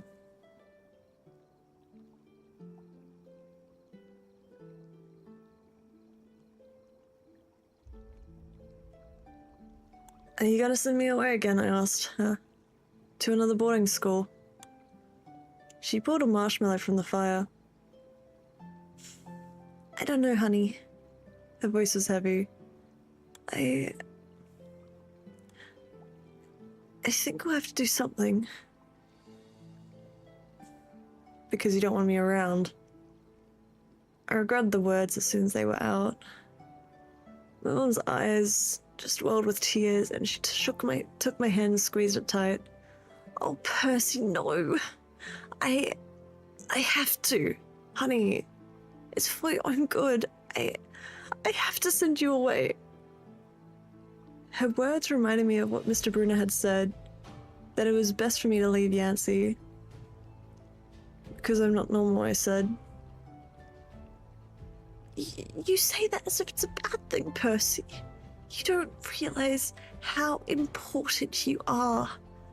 I thought Yancey Academy would be far enough away. I thought you'd finally be safe. Safe from what? She met my eyes and a flood of memories came back. All the weird and scary things that had ever happened to me, some of which I tried to forget. During 3rd grade, a man in a black trench coat had stalked me on the playground. When the teachers threatened to call the police, he went away growling, but no one believed me when I told them that under his broad-brimmed hat, the man only had one eye, right in the middle of his head. Before that, a really early memory. When I was in preschool and a teacher accidentally pulled me down from a nap in a cot that a snake had slid into. My mum screamed when she came to pick me up and found me playing with a limp, scaly rope I'd somehow managed to strangle to death with my meaty toddler hands. In every single school, something creepy happened, something unsafe, and I was forced to move. I knew I should tell my mum about the old ladies at the fruit stand, and probably Miss Dots at the art museum. About this weird hallucination that I had sliced my maths teacher to dust with a sword. But I couldn't make myself tell her. I had a strange feeling the news would end our trip on Montauk, and I didn't want that. I've tried to keep you as close to me as I could, my mum said. They told me that was a mistake. But there was no other option, Percy. The place your father wanted to send you, I just can't stand to do it. What? My father wanted to send me to a special school? No, not a school, she said softly. A summer camp. My head was spinning. Why would my dad, who hadn't even stayed around long enough to see me born, talk to my mum about a summer camp? And if it was so important, why had she never mentioned it before? I'm sorry, Percy, she said, seeing the look in my eyes. But I can't talk about it. I couldn't send you to that place. It might mean saying goodbye to you for good. For good? But if it's only a summer camp... She turned towards the fire. I knew from her expression that if I asked her any more questions, she would cry. That night, I had a really vivid dream. I was on the beach and it was storming. There were two beautiful animals, a white horse and a golden eagle, and they were trying to kill each other at the edge of the surf. The eagle swooped down and slashed the horse's muzzle with huge talons. The horse reared up and kicked the eagle's wings. As they fought, the ground rumbled, and a monstrous voice chuckled somewhere beneath the earth, goading the animals to fight harder. I ran towards them, knowing how to stop them from killing each other, but I was running in slow motion. I knew I would be too late. I saw the eagle dive down, and its beak aimed at the horse's wide eyes, and I screamed, "No!" I woke up with a start. Outside, it really was storming. The kind of storm that cracks trees and blows down houses. There were no horses or eagles on the beach, just lightning making false daylight and 5-meter-high waves pounding the dunes like artillery. With the next thunderclap, my mum woke. She sat up, eyes wide, and said, "Hurricane." I knew that was crazy. Long Island never saw hurricanes this early in the year. But the ocean seemed to have forgotten. Over the roar of the wind, I heard a distant bellow, an angry, tortured sound that made my hair stand on end. Then, a much closer noise, like mallets in the sand. A desperate voice, someone yelling, pounding on the cabin door.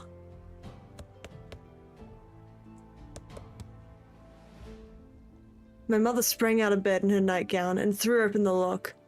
Grover stood, framed in the doorway against the backdrop of pouring rain. But he wasn't exactly Grover. Searching all night, he gasped. "What were you thinking?" My mother looked at me in terror. Not scared of Grover, but of why he'd come. Percy! She shouted. Over the rain. "What happened at school? What did you tell me?" I was frozen. Looking at Grover, I couldn't understand what I was seeing. "Ozukai Aluthia," he yelled. "It's right behind me. Didn't you tell her?" I was too shocked to register what he had just cursed in ancient Greek. And I'd understood him perfectly. I was too shocked to wonder how Grover had gotten here by himself in the middle of the night. Because Grover didn't have his trousers. They were not on, and his legs, where his legs should be. My mum looked at me sternly and talked in a tone she never used before. "Percy, tell me now." I stammered something about some old ladies at the fruit stand and Miss Dodds, and my mum stared at me, her face deathly pale in the flashes of lightning. She grabbed her purse, tossed on my rain jacket, and said, "Get in the car, both of you, go." Grover ran for the Camaro, but he wasn't exactly running. He was trotting. shaking his shaggy hindquarters, and suddenly, his story about muscular disorder in his legs made sense to me. I understood how he could run so fast and still limp when he walked, because where his feet should be, there were no feet. There were cloven hooves.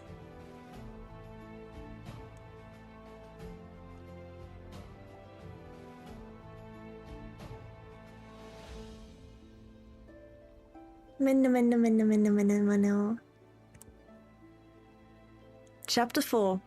My mother teaches me bullfighting.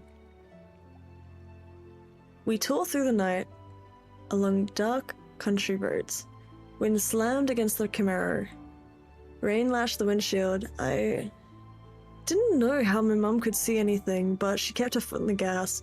Every time there was a flash of lightning, I looked at Grover sitting next to me in the back seat, and I wondered if I'd gone insane, or if he was wearing some kind of shag carpet trousers.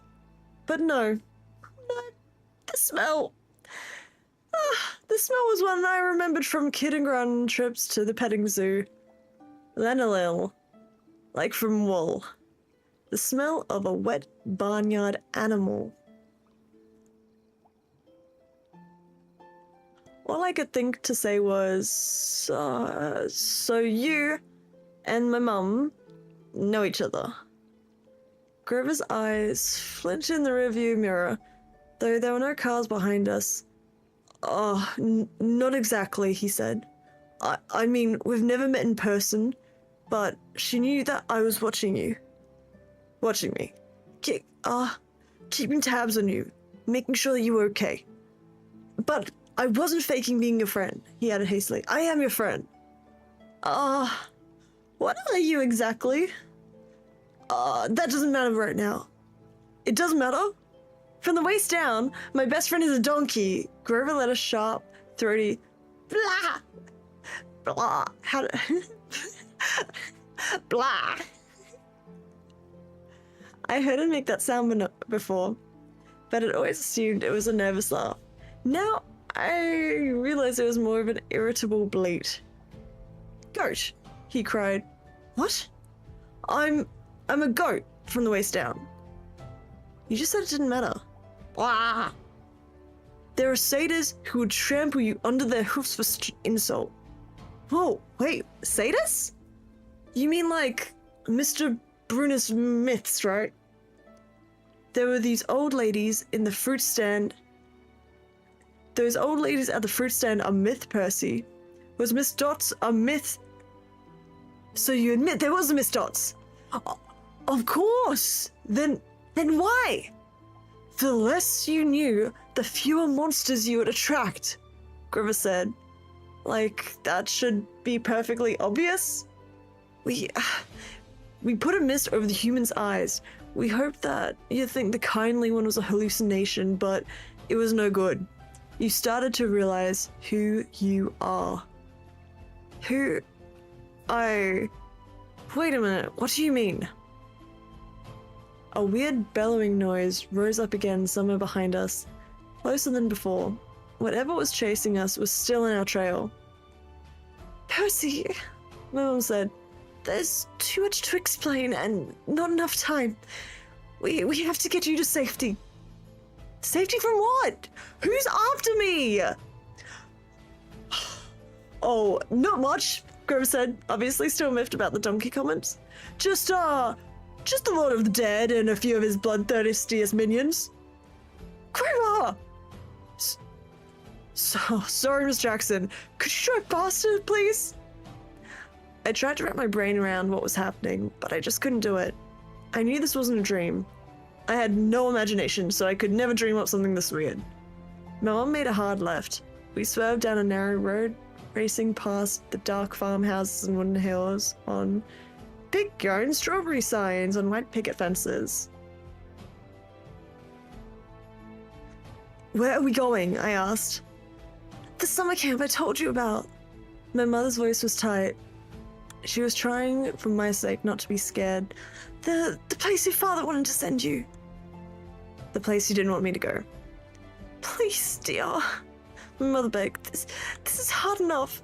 Try to understand you're in danger. Because some old ladies cut yarn. Those weren't old ladies, Grover said. Those were the fates. Do you know what it means?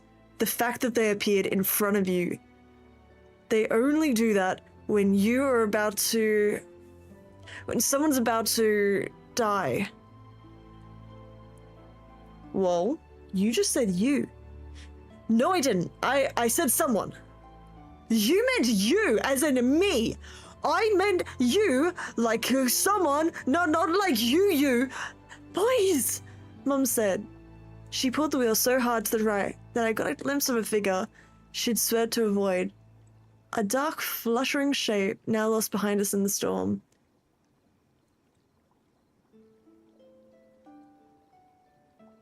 What was that? I asked. Oh, we're almost there, my mother said, ignoring a question. Another mile, please, please, please. I didn't know where there was, but I found myself leaning forward in the car, anticipating, wanting us to arrive. Outside, nothing but darkness and rain, the kind of empty countryside you get way out of on the tip of Long Island. I thought about Miss Dodds, in the moment that she changed into the thing with pointed teeth and leathery wings. My limbs went numb from delayed shock. She really hadn't been human. And she really meant to kill me. And then I thought about Mr. Brunner, and the sword he'd thrown me. Before I could ask Grover about that, the hair rose on the back of my neck. There was a blinding flash and a rattling boom, and our car exploded. I remember feeling weightless, like I was being crushed, fried, and hosed down all at the same time.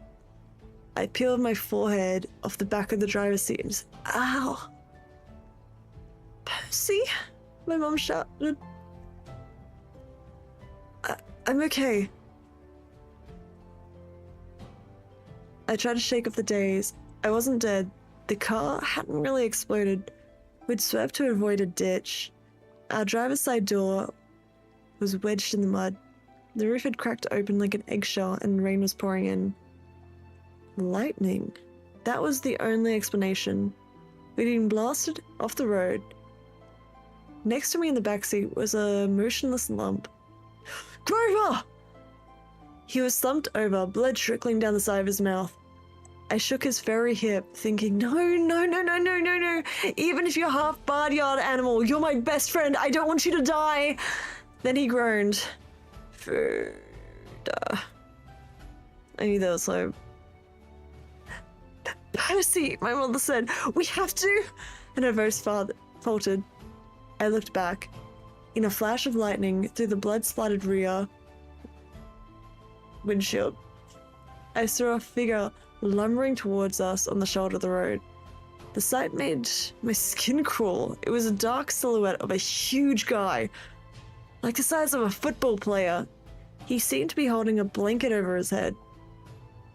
The top half was bulky and fuzzy. His upraised hands made it look like he had horns. I swallowed hard. Who is? Percy, my mother said, deadly serious. Get out of the car! My mother threw herself against the driver's side door as it jammed shut into the mud. I tried mine, stuck too. I looked up desperately in the hole in the roof. It must have been an exit, but the edges were sizzling and smoking. Climb out of the passenger side, my mother told me. Percy, you have to run. Do you see that big tree? What? Another flash of lightning, and through the smoking hole of the roof, I saw the tree she meant. A huge, white house, Christmas-sized pine tree at the crest of the nearest hill. That's the property line, my mother said. Get over that hill, and you'll see a big farmhouse down the valley. Run, and don't look back. Yell for help. Don't stop until you reach that door. Mom, you're coming too. Her face was pale. Her eyes were sad when she looked at the ocean. No, I shouted. You are coming with me. Help me carry Grover. Grover moaned a little louder. The man with the blanket on his head kept coming towards us, making a grunting, snorting noise. As he got closer, I realized he couldn't be holding a blanket over his head because his hands, huge, meaty hands, were swinging at his sides. There was no blanket, meaning the bulky, fuzzy mass that was too big to be his head was his head, and the points that looked like horns. He doesn't want us, my mother told me. He wants you. Besides, I can't cross the property line. Yatta! Yatta, yatta, yatta, yatta, yatta. Also, holy smokes, Dom, are you mental? Dude! Welcome in, Raiders! Yacht! What the yacht doing? Yacht check! Yacht check! Oh my gosh, I haven't caught one of your streams in ages! How the yacht doing? Hello! Welcome in, Raiders! Welcome to day 5 of my self-care-a-thon. My name is Internalist, patron of mischief, collector of you, founder and host of VTFM, and I'm currently doing emergency donathon all themed around self-care. So we've been doing a lot of really cutesy type of stuff. We've been making friendship bracelets, we've been hanging out with friends, having sleepovers, painting nails, doing art, and we're currently reading a book. How to Intern streaming 8 hours. Oh, yacht. Oh, sweet, sweet yacht. I have not been streaming for 8 hours. I've been streaming for 62? I've been streaming for 62 hours across the past 5 days. Wait, is it 60 or 50? Let me check. It might be 52. Dom! What are you doing? Dom, I'm never gonna leave stream! Dom! What? Oh no, it is 62 hours. Did you have enough rest? Yeah, I've been sleeping every day. Doubling and giving to the same person. Stop! You can't do this each time! Dom! You're insane! You're insane! Wait. Thank you so much for your support. Wait.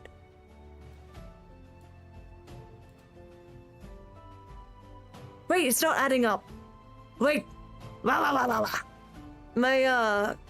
numbers aren't adding up. Wait.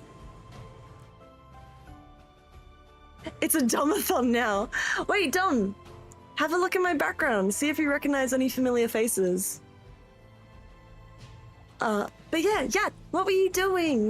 How was your stream? If you guys haven't gone and checked out Yacht, you should. Yacht is so nice. We have shared barbecue. You know that really embarrassing barbecue I've told you all about? About the time when the grill died and I was so deeply embarrassed because I wasn't able to feed Aji and Evo.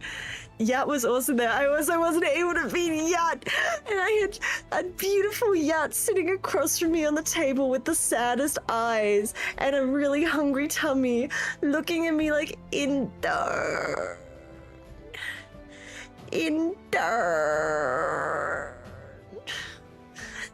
Get food. I was like, Yacht, I'm trying. The barbecue's dying, and Evo keeps stealing off the grill. We don't have enough heat to cook the meat. We need to have barbecue again. I need to redeem myself. That was the most embarrassing. I'm so embarrassed. Why did I hear a greater than? Hello? Hello? Oh, I see. It updated. Dom, look. We are 13 schmeckles away from hitting the next goal, which is big snacker. I am going to order big snacker, and we're going yum yum yum yum yum yum yum. Yeah, we gotta do another big barbecue. It's nice. Big barbecue. Oh. He's gonna be nice. I can't wait. Oh. Nom nom nom nom nom nom.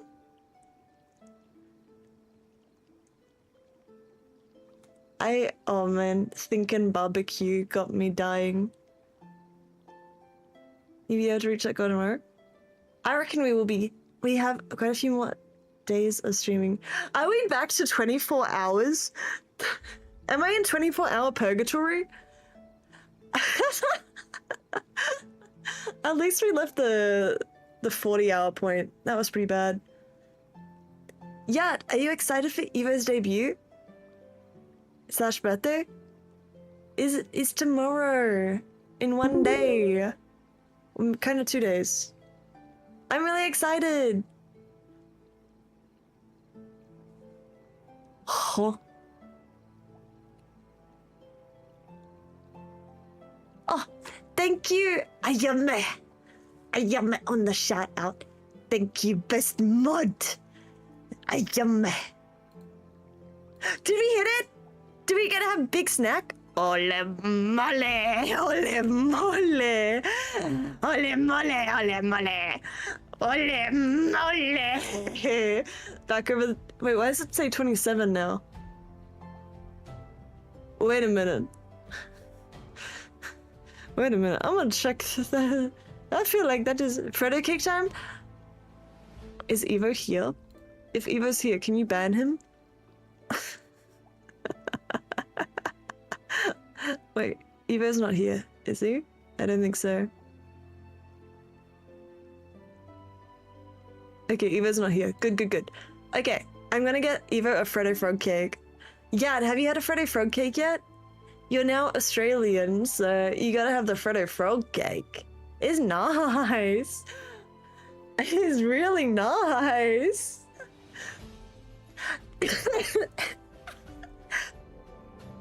It got me.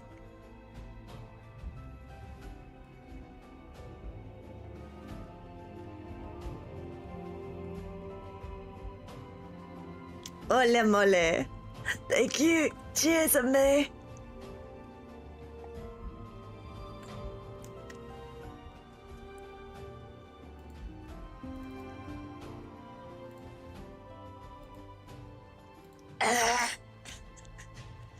I got.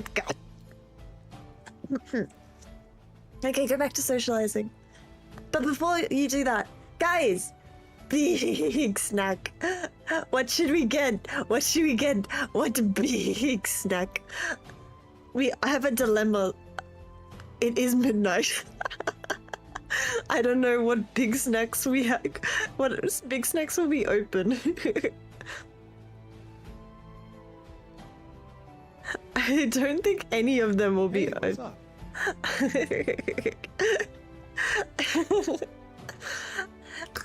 How about this? Oh, Ayame is a big snack. You are very big snack. Thank you for the follow. Sans make a lover. Leviathan. Wait, Levian? Levania. Oh, make a love. Oh. Sans, how are you? Hello. Alright, go rest now. Good luck with the donathon and make sure you get enough rest. Yeah, do not worry. I've been having the best time. Since it's been all themed around self-care, I've been so looked after. Like, I've been sleeping not too bad. I've been eating. We've been doing a lot of stuff that's really like chill and cozy, and a lot of just yapping and stuff that gives me a lot of energy to do. I made so many friendship bracelets. I love it. That reminds me, Dom, what are your colors? And if you could choose charms for a friendship bracelet, what would you put in it? Let me know, let me know.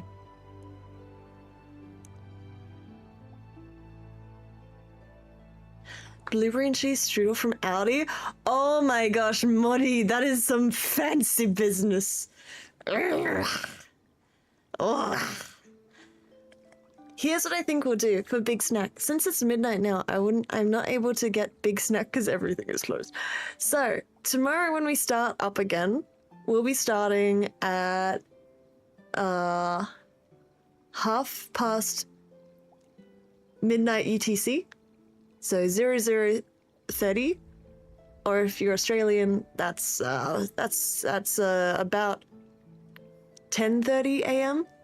We'll be starting up around then, and we'll order big food, and we can have some big old snack, as tomorrow we actually have a really nice day lined up. I'm quite excited.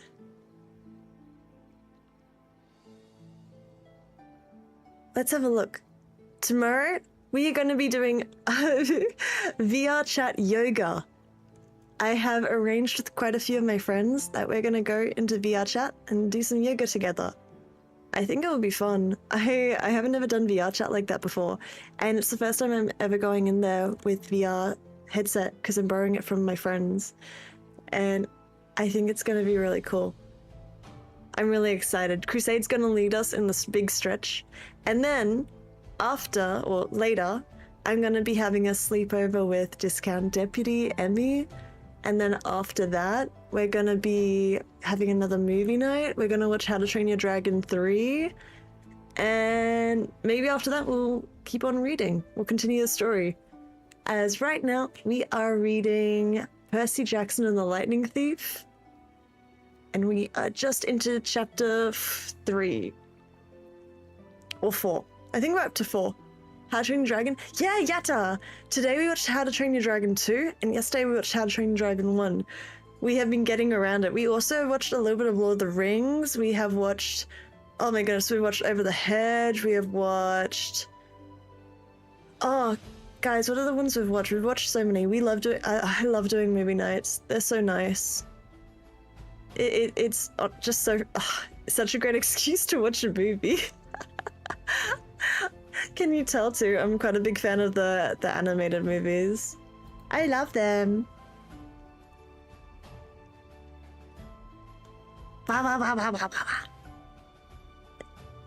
So in the spirit of self-care, let's all look after ourselves, get something good to drink, good to eat. If your space is messy and you have one too many cups, spoons, or plates on your desk or around your bed, go take it back. Time to do a refund. Go take it back to the sink.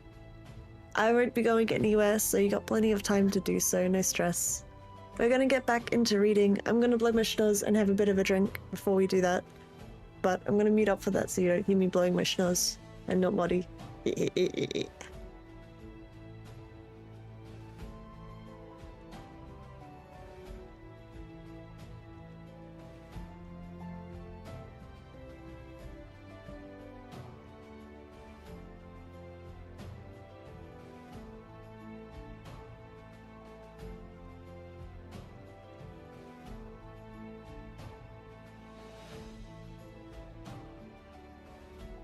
Your schnoz is always under control?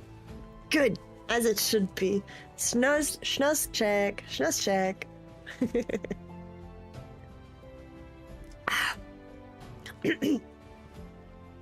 Let's keep going. We have more book to read. Now, where were we?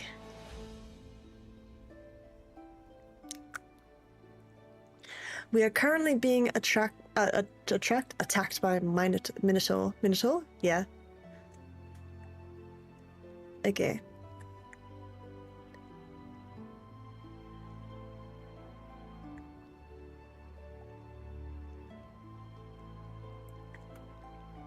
Okay. I got mad then. Mad at my mother. But also mad at Grover the goat. At the thing with horns that was lumbering towards us slowly and deliberately, like a bull. I climbed across Grover and pushed the door open into the rain. We're going together. Come on, Mum. I told you. Mum, I'm not leaving you. Help me with Grover, please. I didn't wait for her to answer. I scrambled outside, dragging Grover from the car. He was surprisingly light, but I couldn't have carried him very far if my mum hadn't come to my aid.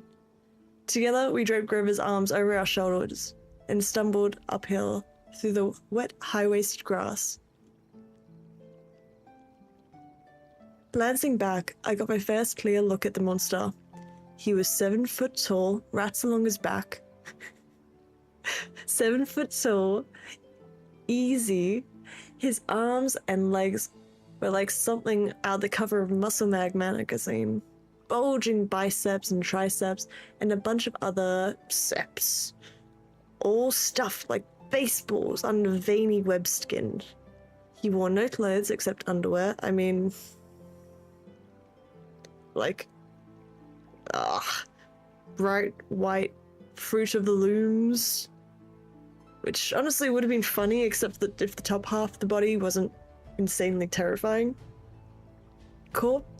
Coarse brown hair sprouted at about his belly button and got thicker as it reached his shoulders. His neck was a mass of muscles and fur leading up to the enormous head, which had a snout as long as my arm, snooty nostrils, and there was this gleaming brass ring, cruel black eyes and horns. Enormous black and white horns with points that couldn't get sharper, even if you had a sharpener on you. I recognized that monster. Oh man, did I recognize it. He had been in one of the first stories that Mr. Bruner had told us, but he couldn't be real. I blinked so that the rain was out of my eyes. That's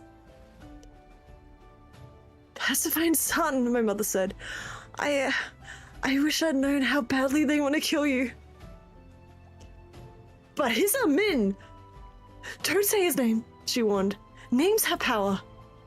The pine tree was still too far, 100 meters uphill at least. I glanced behind me again. The bullman hunched over our car, looking in the windows. Or not looking exactly, more like sniffing, nuzzling. I wasn't sure why he bothered, since we were only about 15 meters away. Food? Grover moaned. Shh, I told him. Mum, what's he doing? Doesn't he see us? His sight and hearing are terrible, she said. He goes by smell, but he'll figure out where we are soon enough. As if on cue, the bullhead bellowed in rage. He picked up Gabe's Camaro by the torn roof, the chassis creaking and groaning. He raised the car over his head and threw it down the road. It slammed on the wet asphalt and skidded in the shower of sparks for about half a mile before coming to a stop. The gas tank exploded. Not a scratch, I remember Gabe saying. Oops. Percy, my mom said. When he'll see us, he'll charge. Wait until the last second, then jump out of the way, directly sideways. He can't change direction once he's charging, you know. Do you understand? How do you know all this? I've been worried about an attack for a long time. I should have expected this. I was selfish keeping you near me. Keeping me near you? But... Another bellow of rage as this bullman started trumping uphill. He'd smelled us. Pine trees, only a few millimeters. But the hill was getting steeper and slicker, and Grover was not getting any lighter. The bullman closed in. A few seconds later, he would be on top of us. My mother must have been exhausted, but she shouldered Grover. Go! Percy! Separate! Remember what I said? I didn't want to split up, but I had a feeling she was right. It was our only chance. I sprinted to the left, turned and saw the creature bearing down on me. His black eyes glowing with hate. He reeked like rotten meat. He lowered his head and charged, those razor-sharp horns aimed straight at my chest. The fear in my stomach made me want to bolt, but that wouldn't work. I couldn't outrun this thing, so I held my ground. At the last moment, I jumped to the side. The bullman stormed past me like a freight train, then bellowed with frustration, "Ah!" and turned, but not towards me this time, towards my mother, who was sitting Grover down in the grass. They'd reached the crest of the hill, down the other side as I could see the valley, just as my mother had said. As the lights of the farmhouse glowed yellow in the rain. But That was half a mile away. I knew I'd never make it. The bullman grunted, pawing the ground. He kept eyeing my mother, who now retreated slowly downhill, backing towards the road. She tried to lead the monster away from Grover. "Percy, run!" she told me. "I can't go any further, run!" But I just stood there, frozen in fear, as the monster charged her. She tried to step aside, as she told me to do, but the monster had learned his lesson. His hand shot out, grabbed her by the neck as she tried to get away. He lifted her as she struggled, kicking and pummeling the air. "Mom!" She caught my eyes, managed to choke out one last word. "Go." Then, with an angry roar, the monster closed his fists around my mother's neck, and she dissolved before my eyes, melting into light, a shimmering golden form as if she were a holographic projection. A blinding flash, and she was simply gone. No! My anger replaced my fear. A newfound strength burned my limbs, the same rush of energy I got when Miss Dodds grew talons. The bullman bore down on Grover, who lay helpless in the grass. The monster hunched over, snuffled my best friend as if he were about to lift Grover up and make him dissolve too, but I couldn't allow that. I stripped off my red rain jacket. "Hey!" I screamed, waving the jacket, running to one side of the monster. "Hey, stupid ground beef!" Rawr! The monster turned towards me, shaking his meaty fists. I had an idea. A stupid idea, but better than no idea at all. I put my back to the big pine tree and waved my red jacket in front of the bullman, thinking I'd jump out of the way at the last second. But it didn't happen like that. The bullman charged too fast, his arms out to grab whichever way I tried to dodge. My time slowed down, my legs tensed, I couldn't jump sideways. So, I leaped straight up, kicking off the creature's head, using it as a springboard, turning in midair and landing on its neck. How did I do that? I didn't have time to figure it out. A millisecond later, the monster's head slammed into the tree, and the impact nearly knocked my teeth out. The bullman staggered around, trying to shake me. I locked my arms around his horns to keep from being thrown. Thunder and lightning were still going strong. The rain was in my eyes, and the smell of rotten meat burned into my nostrils. The monster shook himself around and buckled like a rodeo bull. He should have just backed up into the tree and smashed me flat. But I was starting to realize that this thing only had one gear: forwards. Meanwhile, Grover started groaning in the grass. I wanted to yell at him, just to tell him to shut up. But with the way I was getting tossed around, if I opened my mouth, I'd bite my own tongue off. "Food," Grover moaned. The bullman wheeled towards him, pawing the ground again, and got ready to charge. I thought about how he squeezed the life out of my mother, made her disappear in a flash of light. The rage fueled me like high-octane fuel. I got both hands around one horn and pulled them backwards with all my might. The monster tensed and gave a surprised grunt, then snap! The bullman screamed and flung me through the air.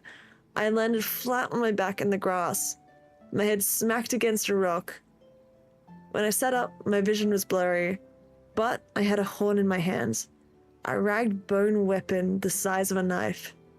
The monster charged, and without thinking, I rolled to one side and came up kneeling. As the monster barreled past, I drove the broken horn straight into his side, right under his very rib cage. The bullman roared in agony. Ah! He flailed, clawing his chest, then began to disintegrate, not like my mother, not in a flash of golden light, but like crumbling sand, blown away by chunks in the wind. The same way Miss Dodds had burst apart. The monster was gone. The rain had stopped. The storm still rumbled, but only in the distance.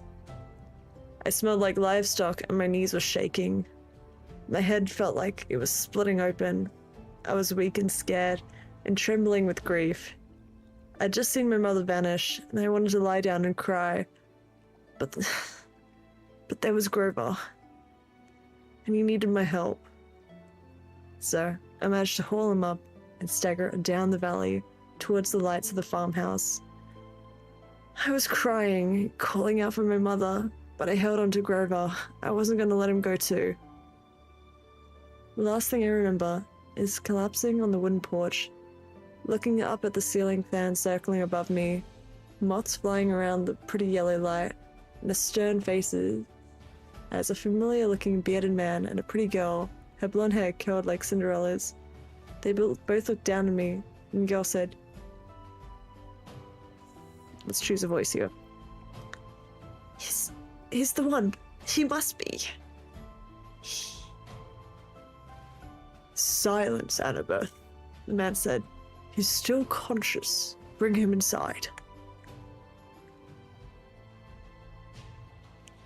Yippee! That was chapter 4! Yippee! Yippee! Oh man! Oh man! I really like this book. I think that my words are getting a little bit fried, so we might have to call it for reading. And maybe we do something else instead.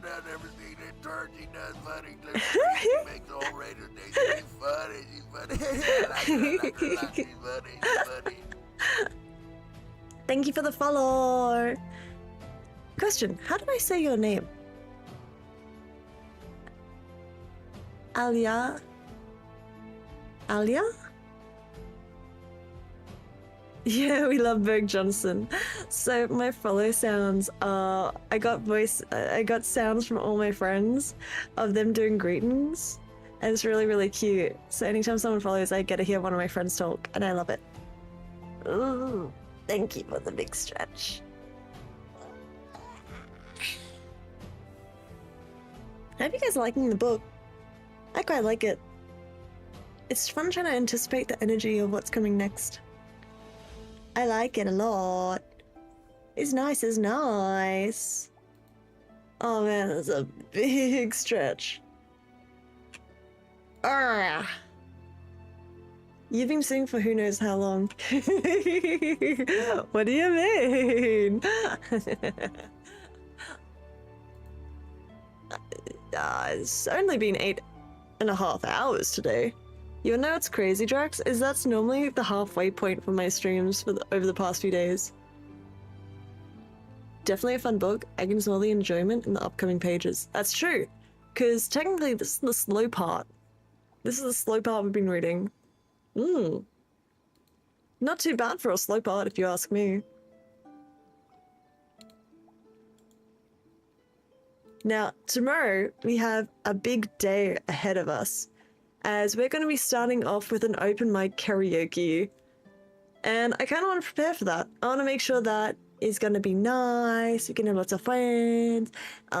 This is open to the community as well, so I got to make sure I have all the resources so that way you guys can sign up if you want to sing a song. I'm quite excited about it. I think it'll be really nice and chill and maybe even a bit noisy. And maybe even a bit chaotic and a bit silly.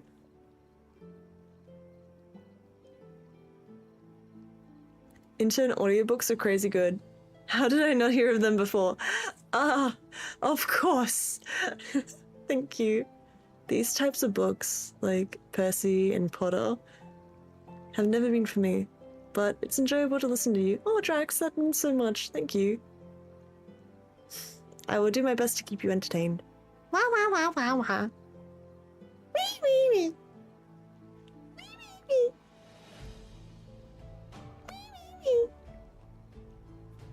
What's your favorite intern noise? That's my favorite one currently.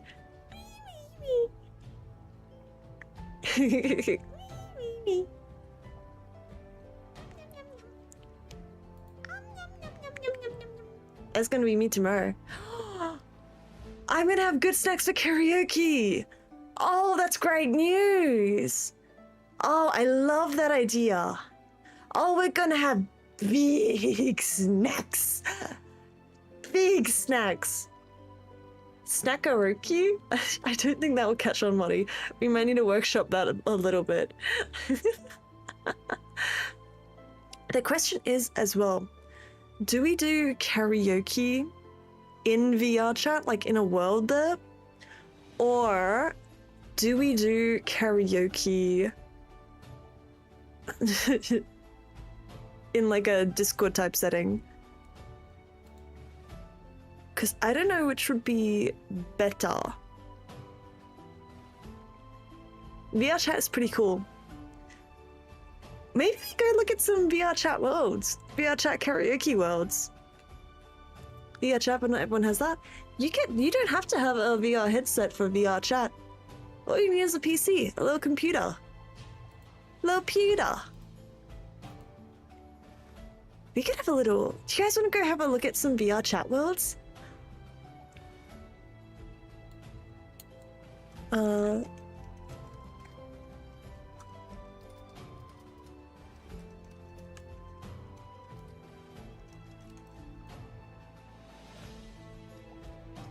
A pewter that doesn't burn out.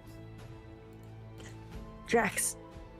I remember, like, my first big multiplayer game that I would be really into. It was Gmod.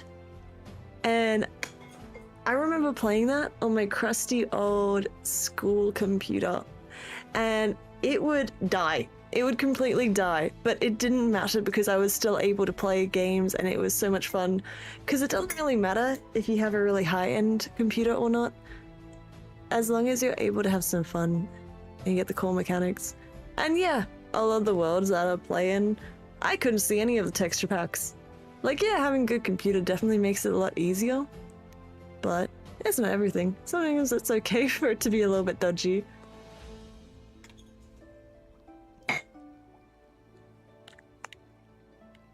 I was gonna end stream, but you guys just gained a few more hours of me yapping. Okay, let's have a look.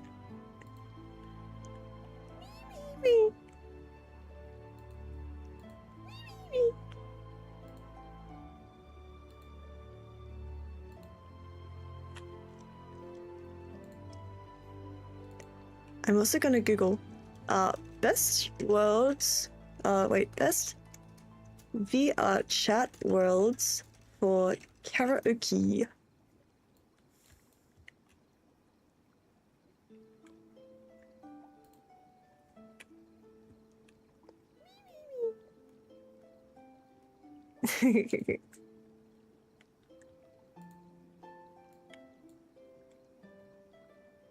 Find the Yakuza stage? Oh, I bet there is a world that has that. I would not be surprised. No. Hello. Hi, Brave Wolfie. My name's Intern. Feel free to introduce yourself. We are about to go on an adventure.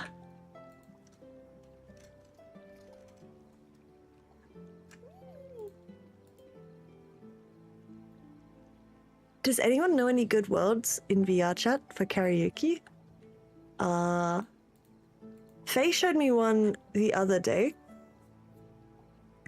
I actually quite liked it for karaoke, but I will be honest, it was kind of ugly. The worlds I like are kind of just like super pretty, like pretty worlds.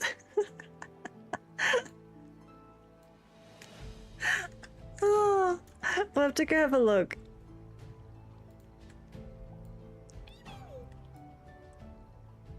I just finished game 8. Now play 8.5 Pirate Yakuza. There's Pirate Yakuza? Drax, we need to get Vil to play that. That'd be sick. Oh man. Okay, let's do a little day summary. So today has been day 5 of my emergency donathon themed around self-care called the Self-Care-a-thon. And we started out playing a little bit of It Takes Two with one of my besties, Crusade Demon. And we are still friends! I hope. It was so fun. We need to continue it too. We definitely did not get as far along as I would have hoped. But I honestly am okay if it takes forever, if it means that I get to hang out with Crusade more.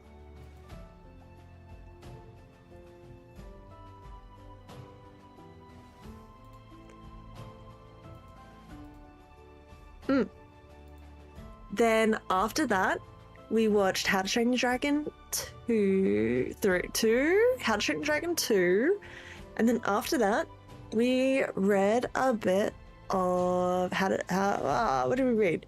I'm so lost. we read Percy Jackson. That's the one. I actually found you off Faye's channels. Oh wait, does Faye have me on suggested channels? That is so nice. Oh my god. Faye rated me earlier. I love Faye. Faye's so nice. Oh, Faye's one of my favorite streamers. Wait, do I do an okay Faye impression? Hello! She is so cute and friendly and kind and welcoming and just such a warm beacon. And is just so sweet and gives everyone so much attention and energy. It's so beautiful. I know Faye because Burger raided a couple weeks ago. Yeah! Guys, you should know Faye. Well, brave Wolfie. I accept all of these bits. Thank you for your bits. Now, I'm not sure if you're familiar, but I do currently have some incentives, as this is emergency donathon. So for 100 bits, it means that I'm gonna compliment you, or maybe something that you do, or something like that, if that's okay. I would love to do that. Now, I'm not super familiar, as this is your first time joining, but you seem to have some really good taste in streamers. And honestly, it means a lot when you're a streamer and the people in your community not only like care about you enough to go and see who you recommend and trust your opinion. It means so nice. It's like, it means a lot as a streamer when people do that. So you must be a really good community member. So thank you so much for not only supporting me right now, but for supporting my good friend Faye. Faye means a lot. Even though she's a new friend, I hope that she is a long-term friend. So thank you so much for your support of her. That's really, really kind. And I hope that I can see you around more. I got, what, 26 more hours on the clock, so I better frickin' see you again more. I'm stuck in purgatory and I'm not going down the load. Watch your gums, those bits are sharp. Check out my teeth, buddy. These bad boys are pretty sharp too. Go have a good sleep, Drax. Good night, good night. Go be good. Thank you again for everything you do. Pat, pat, pat. You guys ready to go explore? Let's go find a cool karaoke world.